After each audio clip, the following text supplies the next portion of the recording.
Hello, everybody, and welcome into our first episode of our free agency coverage here at the Hockey Writers for the 2025 free agency frenzy, as we're going to be getting going on July 1st. I've got Zach Martin here, who is always on these videos.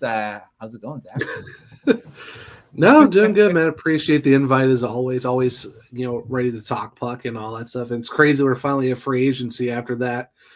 What felt like 2 weeks of the draft, but no, it's good. It's crazy. It's going to be a lot of fun. How are you doing?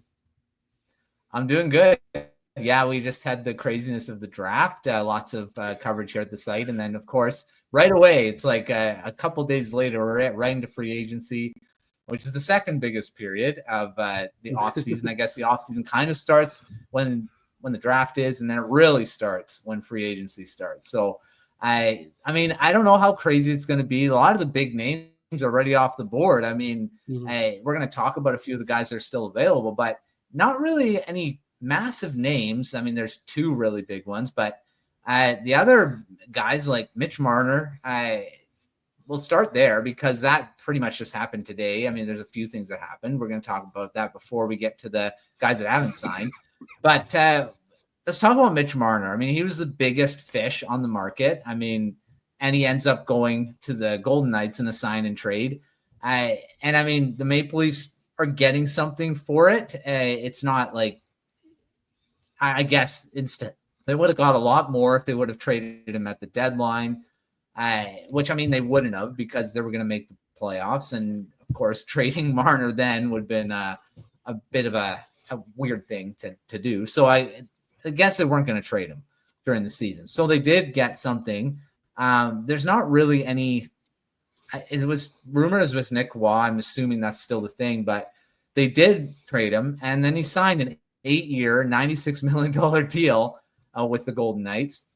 What do you think about that? I mean, there's been talking about that they were tampering throughout the year, and that's why this happened. But I mean, the Maple Leafs don't care. They got something for him. And what do you think about the deal overall of the Golden Knights getting Mitch Marner for 8 years? Yeah, I mean, and we heard it the last part of the regular season, playoff season, when off season officially started. Like even during the Cup final, there was rumors of, where's Marner going to go? Is he going to stay out east? He's going to go out west. How's that all going to play out? And I know the one team that was always mentioned was Vegas. It's just how are they going to make it work? And somehow they're going to make it work. And, of course, they have all summer to figure out their cap space, too, with all the other guys. But, I mean, you kind of figured it was going to be between 12 and 14. You just didn't know where exactly it was because, a lot of teams were going to throw $14 million at Marner at free agency. And somehow the Maple Leafs still found a way, even before free agency, be like, no, we're still going to get something out of him. So, like you said, Waugh's been rumored. What's after that? Who really knows? If he even is part of the deal, so we don't really know that for sure. But, I mean, hey, great deal for Vegas. They got him $2 million less than what he was projected everywhere else. Now you got him locked up for 8 years. Now you add him to Eichel and all those other guys. So now you look at Vegas as being one of those teams that could definitely make a run next year for the Cup. And, of course, that gets him out of Toronto. But now you're in a pressure cooker. I still think of Vegas because every year they're always a team to keep an eye on. They're always making noise in the playoffs. So it'll be very interesting to see how it works out. But, hey, he got his money and he's got security for the next 8 years. And Vegas got a guy who's got over 90 points 3 of the last 4 years, hit 100 last year. So overall, I mean, it's a deal that worked out for both sides, honestly. It's true. And the thing is, it looked like the Maple Leafs, there was a chance that they were going to end up losing him for nothing. And they, of course, did it the day before where they could have. Yeah, right. And, I mean, I don't know if there was any chance of Marner going anywhere else than the Golden Knights because it seemed like within the last couple of weeks, it was pretty much that's where he was going to go. And, I mean, of course, there was rumors that he was going to go and talk to other teams and it was going to delay free agency. Yeah, like the third or the fourth or something like that. Yeah, he didn't even make it to July 1st. Yeah. So it's like, yeah, sure, okay. Yeah, it's one of those things where, like, I know it was like Columbus thought about it. I know Carolina was kind of rumored to him as well. There's a few other teams, and it's just, yep. because there's rumors like he wanted out of the East completely, get a fresh new start. So I guess there's your. Now you only get to see Toronto twice for the next 8 years, unless you make it to a cup final against them, which that remains to be seen. But that's a whole different story. But yeah, I guess it's one of those things where it just like it. There was a lot of smoke around it, and I guess it paid off for them in the end. Yeah, I mean, there was the talk about the Hurricanes being a team that Marner was going to go to. Of course, he nixed that trade at the deadline to go to the Hurricanes, but it was something that I think it was a foregone conclusion. Started to get to the point where he wasn't coming back to Toronto, and he was going to go to a team that didn't have as much media coverage, even though I guess the Golden Knights still do, but they're not Toronto. They're not a Canadian market. They're going to have their media, but it's not going to be that hotbed that he's going to be the guy that, of course, getting paid a lot of money, over $12 million. So it's like if he doesn't perform, he's going to get some scrutiny. But, playing with Jack Eichel, I think he's going to still hit that 90 points, 100 points. Oh, yeah. He's still got a great centerman to play with. It's not much of a drop-off from Austin Matthews. It might even be the same if you're looking at it, right? The way that Eichel's been playing the last few seasons or a couple seasons. So it's a big deal for Marner. So he goes to a great place and a cup contender. But he's still going to have to perform in the playoffs, and he hasn't really been that guy. We'll see what he does in Vegas. I don't like it because now the Canucks have to face him a little much more than they had to in Toronto. Right. Yeah. Now the Pacific's like, great. I'm going to deal with this guy too. Yeah. Sure. So and right now the Canucks aren't really in a place to be able to compete with them right now, but that's another story. All right, let's talk about a couple other signings that happened, and that was, of course, the Florida Panthers keeping pretty much their whole Stanley Cup team together again, and that they re-signed Brad Marchand and Aaron Ekblad today, and that, I mean, we knew probably Ekblad might be a guy coming back. Not sure about Marchand, but he does too. And he comes back for a 6-year deal. And he's 37 years old. I mean, starting with Marchand, what do you think about that deal? Is that, I mean, kind of a long-term deal for a guy that's 37 years old? Yeah, I mean, because you're looking at 43 by the time that contract ends. I mean, not a lot of guys. Some guys tail off at like 40, 41. So I guess unless he understands his role by the time that contract's up. And I mean, I know the AAV supposedly isn't too crazy. That it's because even with the cap going up, it's still somewhat decent.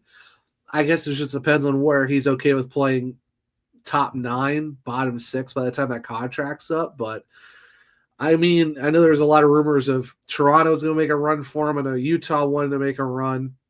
I know Boston wanted to get him back, but I guess he was just like, nah, forget that. You didn't want me.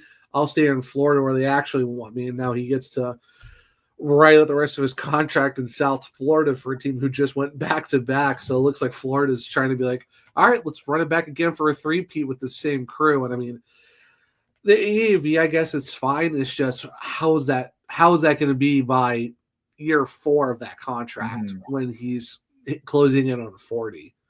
That's my only concern. And what's the role going to be like for him? Well, that's the thing. I mean, right now he seems to be a guy that's not aging. What he did in the playoffs there. I mean, he could play with Anton Lundell, Louis Drouin, and for the next few seasons, that was a really good line, and they're going to be together again now for the regular season. So that's pretty deep team. When you're looking at what they brought back Sam Bennett again, a guy that wasn't really 100% sure that he was going to come back. Another guy that was part of the top of the free agent class, and he's gone too. Right. And they pretty much got everyone back. Yeah, and that's the thing with Sam Bennett, because everyone was talking, he's going to go get $10-11 million in free agency.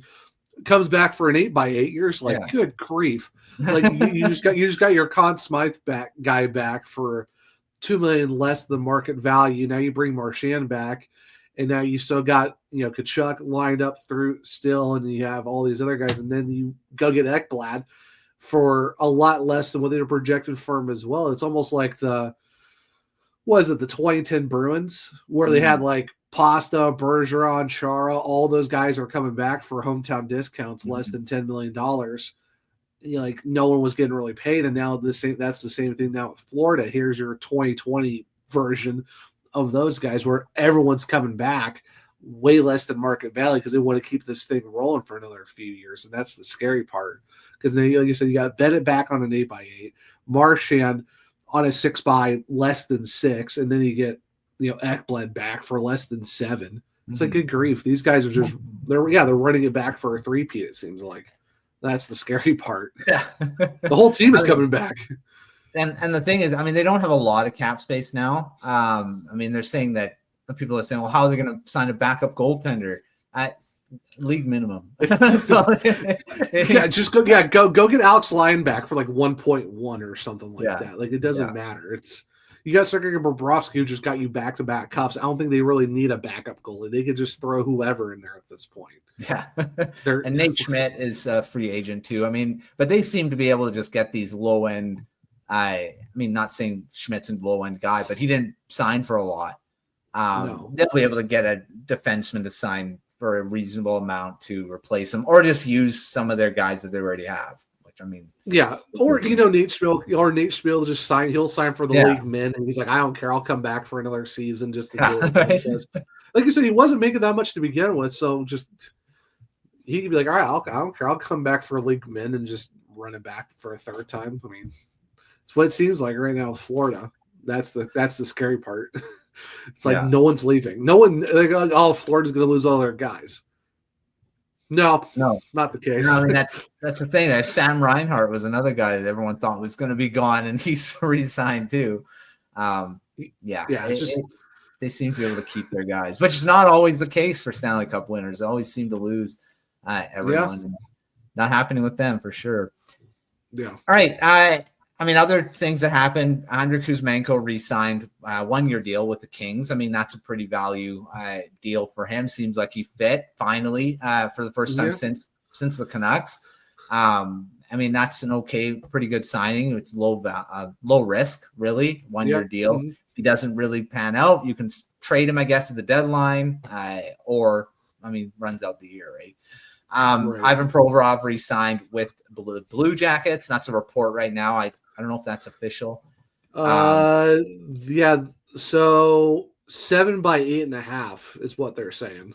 So so I mean, that was the guy that they were talking about potentially not coming back for the Blue Jackets. So I mean, I don't know if he was a free agent or it was just an extension that coming up. But I mean, that's something that it's just the Blue Jackets are a pretty good team. I mean, it looks like they're going to be a good team.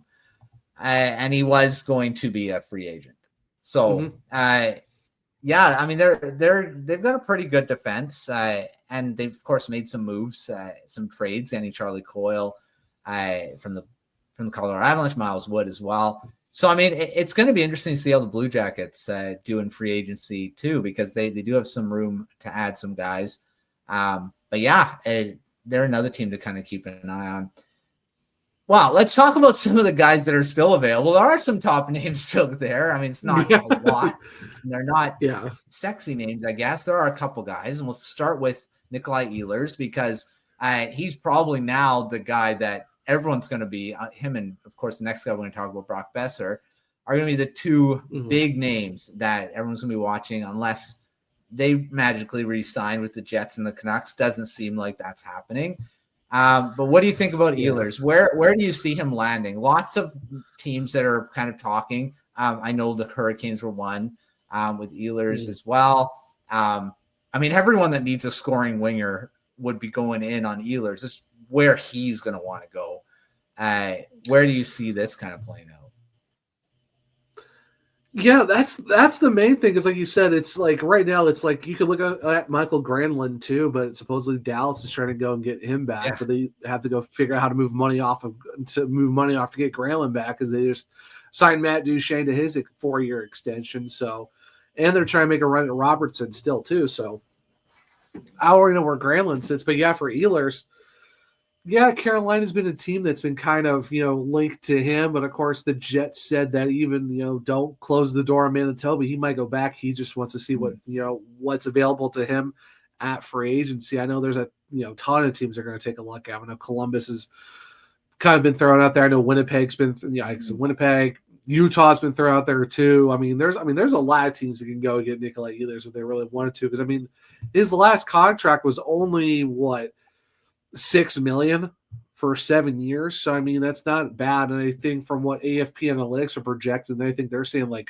8.1 to 8.3 for 6 or 7 years. That's still not a bad deal when you look at a guy who's only 29, who you could easily slide into your top 6. You can put him on your second line like Winnipeg did, or put him on the first line, and then you throw him on your top power play in it. So you would have to think Carolina has to, make a huge run for Ehlers now since Marner's off the board. Because I know that was like kind of like the number one guy for the most part. So I'm really curious to see where that goes. But I think there's a lot of teams that could make a run from.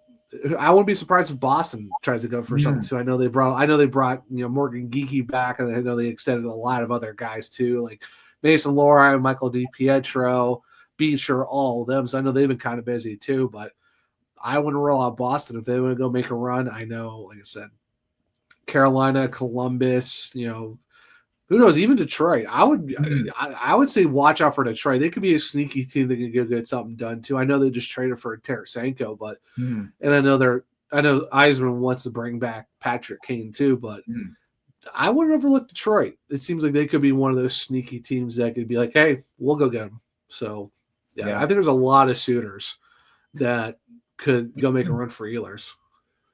Yeah, and there's been talk the Canucks too, but that sounds like he doesn't want to go to another, Canadian team type again. There was talk about Montreal like coming back with Laine.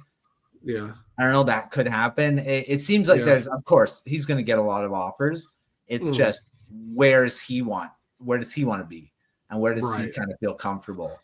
Does he want to go to another media hotbed like Winnipeg, or does he want to kind of settle down in a place? And Montreal will be off the table then too, because that's in two languages, not one, just two languages for Montreal. So yeah, who knows? Like I said Utah could be one of those teams too, because I know they've been making moves. Because I know they made a trade with Toronto most recently. I think they sent Michelli to them. So I wouldn't be surprised if Utah tries to make a run for him as well. And that's, a team that's on the rise, so I think right now you're looking at Ehlers is probably now the next top guy to go after since Marner's officially off the board. Granlund, you could go out, you could say he's another huge name too, but it's been a lot of the Stars and him are trying to figure out how they're going to make this work. So you could say Granlund, but I think Ehlers is probably your next big fish to go snag now, since the other guy is officially going to be in Vegas. Right. And looking at the next guy's Brock Boeser. It seems like the Canucks did apparently make another run at re-signing him. Obviously, he's still not signed with, and I don't think that's happening. It seems like that boat has sailed unless something happened. He doesn't find the deal that he likes. I don't see that happening because the team will send him the right deal. I feel. There's been talk about Toronto, Edmonton. Edmonton kind of came out of left field not that long ago. I think it was yesterday or day before. There was reports that Edmonton could be a destination for him. Personally, I don't want to see it because I don't want to see Boeser in an Oilers jersey because of how percent of the Canucks. I don't want to see him in any other jersey. It'd be very weird. But it sounds like that's what's happening. I think Minnesota is a big name there because, of course, he's from that area. I'm not really sure where he's going to go. Where do you think Boeser's going to land? Again, it's the same as Ehlers. Any team that needs a top right wing, a top 6 scorer, that's Boeser. He's a 20-goal guy, so he's going to get paid. Yeah, because I know a lot of projections are saying that's more of like the $7 to $9 million range for him. That's 7 years easily. It's just like you said, where does he want to go? Yeah, because a lot of smoke has been around Minnesota because he, like you say, he's from there.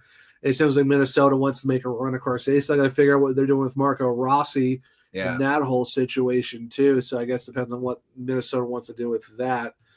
And I don't know, I don't know. I'm curious to see what they're going to do in that aspect. So Boeser to Minnesota, maybe, but I guess it depends on what they're going to do with all those other guys. They got to figure out their contract situations are.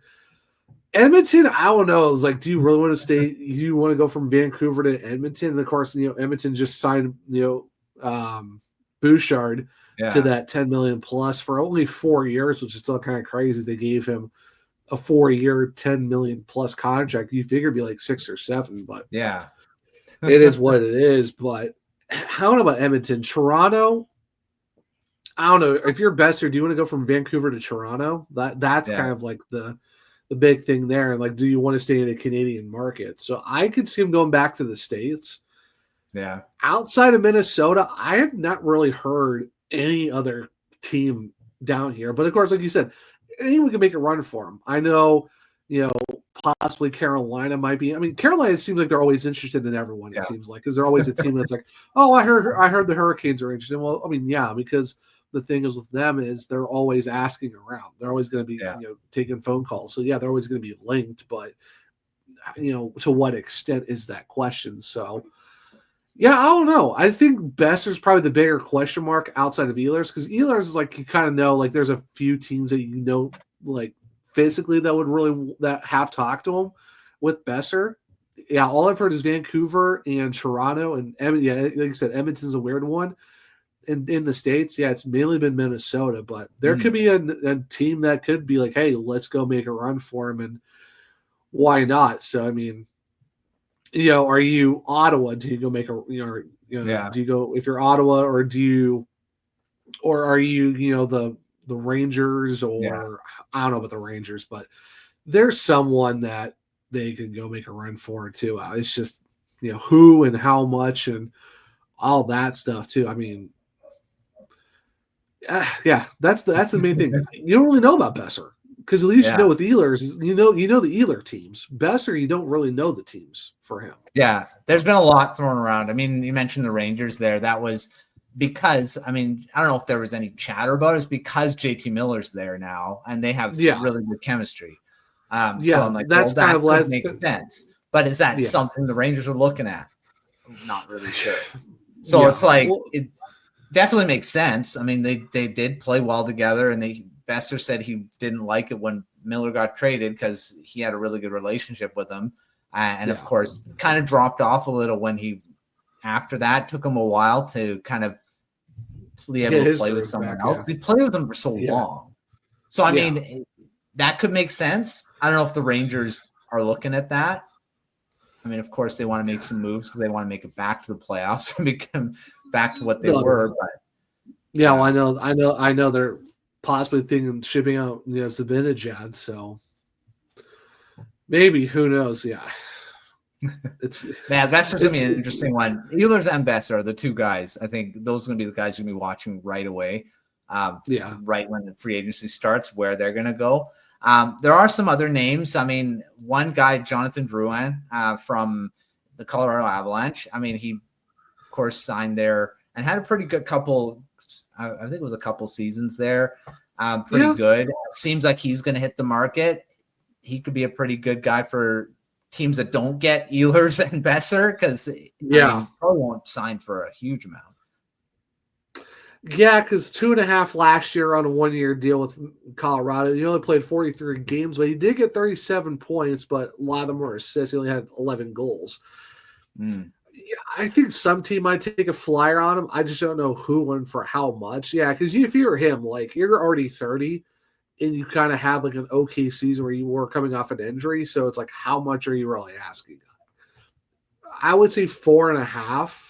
Maybe he's kind of pushing it. 5, I think. I don't know if some teams are going to be desperate enough to throw him a $5 million AAV for a guy who just only played 43 games last year. So I'd say 4.5, but I don't think it's Colorado, because they just traded all the stuff they're doing. They still have to worry about a lot of other extensions and everything else too for them. So I don't think Drouin's going back to Colorado, but I just know I don't know who would want to get him. That's kind of the who. It's like, hey, who's going to make a flyer on Drouin? Yeah. It's going to be one of those teams that none of us even think about because that's just the guy that I think Drouin's really flown under the radar for the most part when it comes to free agency talks. Because I've not really seen very much about where he's looking, what other teams are looking at him. That's kind of like one of the bigger question marks of what's the contract and what team is even considering it for a guy like Drouin. Actually, I didn't even think about it, but I thought maybe the Canucks. I mean, that's it. They're going to need some bargain guys that maybe hope that they kind of hit, and Drouin could be one of those. I haven't heard anything with the Canucks looking at him, but I mean, maybe that could be a guy. I don't think he's signed till later on, once all the bigger names are gone. We mentioned Mikael Granlund. That's a guy I think. It sounds like the Stars are going to try, but they need to move some money out, right? It might enter free agency, and it sounds like the Canucks are going to be a team that's going to really run hard for him. If he wants to come to the Canucks, another story. I wrote an article about potentially him being there. I think he's the best guy out there. I mean, obviously, Pius Suter is another one, and I don't know where he's going to go. But, Mikael Granlund, do you think that's a guy that, I mean, obviously, I think he's his top center now when all these other centers are gone. Yeah, he's number 8. I think is the question. Yeah, I think, and that's the big thing is I think he's coming off a contract where it was only $5 million, but he's 33. I can see some team being crazy enough to give him a 7 if they really wanted to, maybe even 7.5, but. I know, like you said, Dallas is trying to make a run for him. I heard there's mutual interest there from him as well. I would say don't overlook the Sharks. The Sharks would love to have him back. And I know he loved being in San Jose. It's just they wanted to do right by him and get him on a contender this year. So the Sharks have a lot of money. I think they're like one of the top, I think either top or really close to the top in terms of free agency money. And the fact that, they just, Smith and Celebrini and Toffoli and all those guys, they're kind of slowly building that team up. I wouldn't be surprised if the Sharks go make a run to get him back and if he wants to go back to San Jose. But I see right now probably Dallas is the number 1 team. And like you said, where are they going to get their money from? Because, there's that will they, won't they with Robertson. Apparently they were shopping him around, but now they want to go make a run to keep him. So I don't really know where that's panning out for Robertson now. So I say Dallas is probably the number 1 team, but I would not overlook San Jose. That's going to make a run to get him back. And, of course, like you said, there is some team who's going to be crazy enough to throw him the bag. But I think 33 is going to be the question of, he put up some points, but what's the term going to be for a guy that's already getting closer to 35 rather than being closer to 30? That's kind of the big question of, how much does he have left in the tank to – garner whatever type of term you're going to give this guy. He also played with Rupe Hintz and Mikko Rantanen, where he looked. Is that a product of playing with those two guys, or if you're going to a team that could have similar players, I guess. But that's something to kind of think about. I don't know if he's gonna.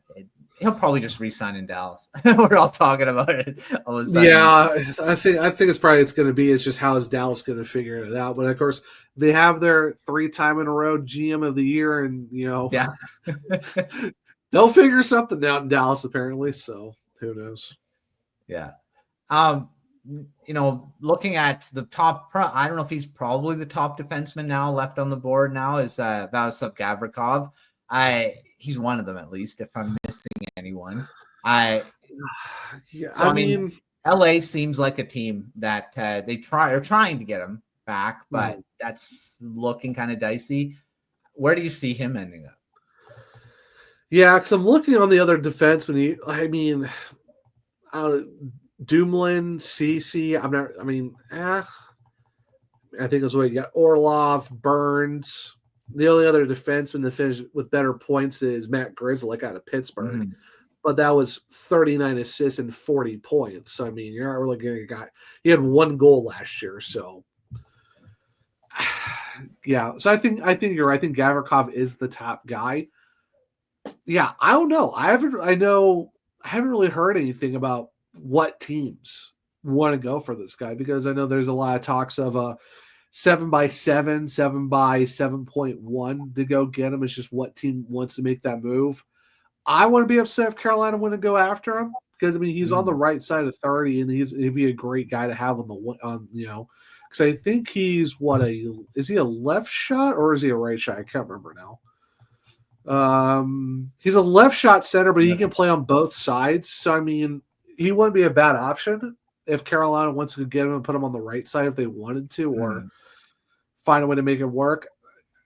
I haven't really heard anything about the Hurricanes going after him, so who knows? But other teams, I mean, there's a ton of teams that can go make a run for this guy if they're. I mean, he's a really great defenseman. I mean, great all around guy. He's got some nice scoring touch, plays really good defense, really good transition game. I think he was just a plus 26 for the Kings last year. I think Warren Fogle was the only guy that had a better plus minus at 36. So I mean, you're getting a guy in Gavrikov who doesn't get scored on very much at all, and you can put him on either side of your special teams. So I mean, I think he's another one of those guys that almost any team would go make a run after if they really wanted to. I just haven't really heard who specifically, because he said, I know the Kings want to get him back, but it sounds like that's not going to happen unless no one else gives him the contract that he wants. But I mean, I think Gavrikov is probably one of the top defensemen right now in this free agent class. I mean, that's not a big guy to be the top name, but he's a solid defenseman. He's not the sexiest name, I guess, but I mean, he'll help out whoever he goes to for sure. Another couple names we'll go through here, and that's Pius Suter. I mean, he had a great season for the Canucks, 25 goals, career high. I think he's going to get overpaid. I mean, the Canucks don't seem to want to go past 4.5, which is the snag why he isn't a Canuck right now. So I mean, this is a guy that it's funny. He's a Swiss Army knife. He does everything. He's very versatile. He can play center, wing, up and down your lineup, penalty killing, can play second unit power play. Seems to be able to elevate his game when put into a bigger role.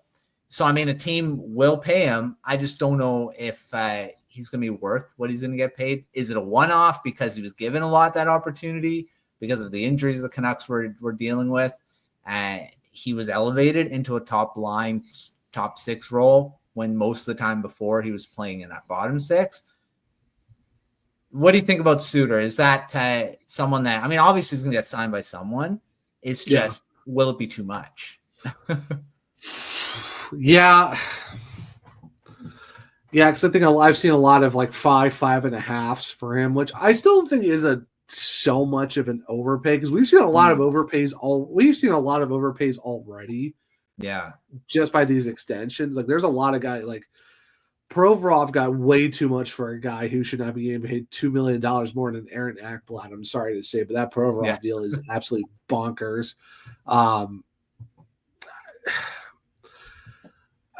Suter, I think he's probably one of I think he's that next tier down of like a Granlund and all those guys. But I think, like you said, like he had a good year. I think here's the thing with him, because he played a lot of bottom six in Chicago too. And I think he's not a guy who plays it. He's not a bottom six guy. He's a guy who can play good in the top six. It's just someone has to give him that chance. I think he kind of showed it last year.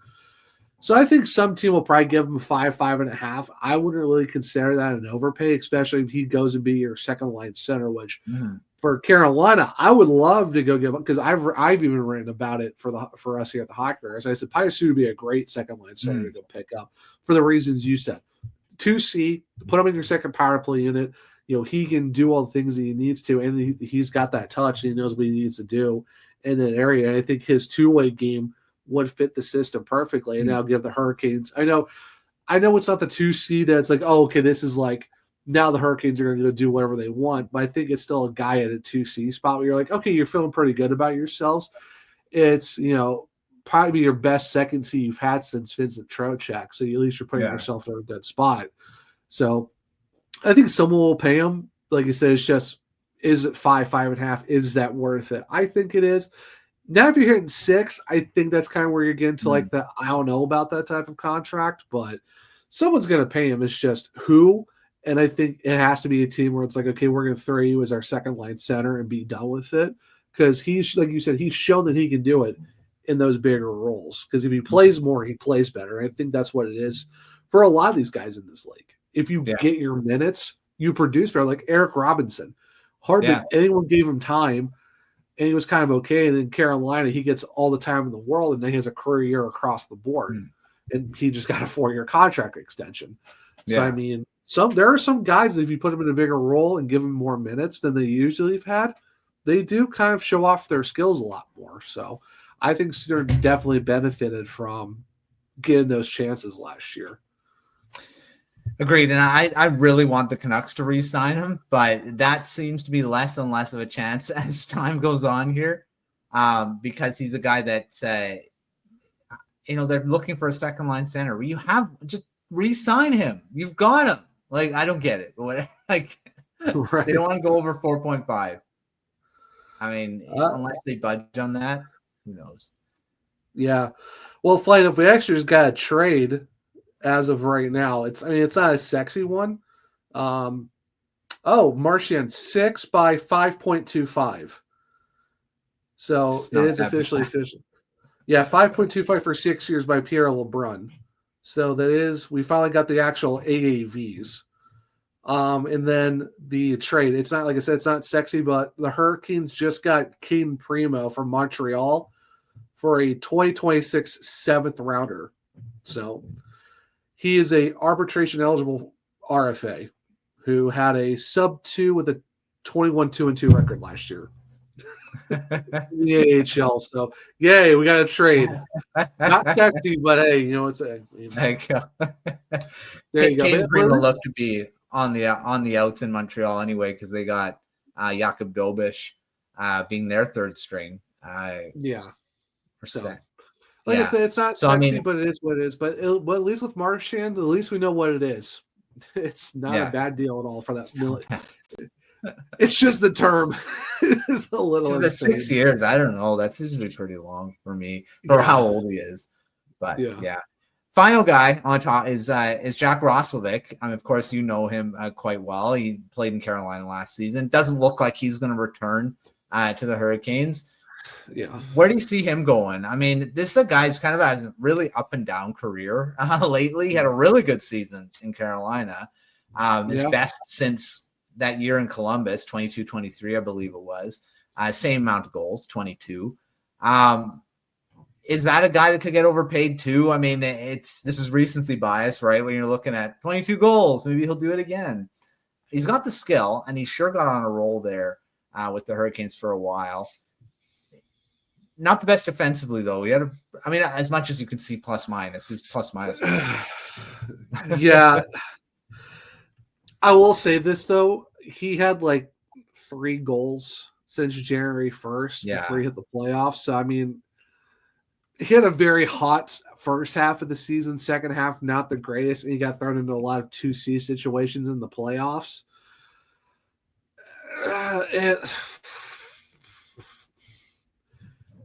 I don't know if a team's going to overpay him because I think they're going to look at the goals and be like, okay, how come he had so many in the first half, but then you see the second half numbers, not the greatest. And I think he did all right in the playoffs, but I mean, he wasn't hit a lot last year. It's just what team is going to go get him? Like I said, I don't see Carolina bringing him back because right now they're trying to figure out their winger situation because right now they kind of have a team somewhat set. Of course, everyone knows they're going for their top 6 guy. He kind of puts himself out of that because even in the playoffs, he was a healthy scratch between him and Mark Jankowski for the center role. And with the wingers right now, I mean, you have Svechnikov and, Jarvis and Taylor Hall's coming back. And then you got Stankoven and Jackson Blake, and depending on what they're going to do with those guys too. So, I mean, he's not coming back to Carolina. I don't see it. I can see some team that's going to be willing to throw him some money. I mean, heck, Steven Lorentz just got a 3-year extension with the Maple Leafs. So some team's going to give Roslovic the money. Could it be Utah? Could it be Anaheim? Could it be I don't know, one of the lower end Canadian teams. Could it be Buffalo? Who really knows? But I think someone's going to give him the money. It's just, I think he was, what was Roslovic's contract? 2.8 for a year. I can see some team being crazy and give him a 3.5 just because, like you said, recency bias might be there. He can play center, he can play wing. I know he's a right shot, so someone's gonna be like, "Oh, we need a right shot center. Let's go give him the option." Even though his, like you said, his defense was very suspect at best as a center.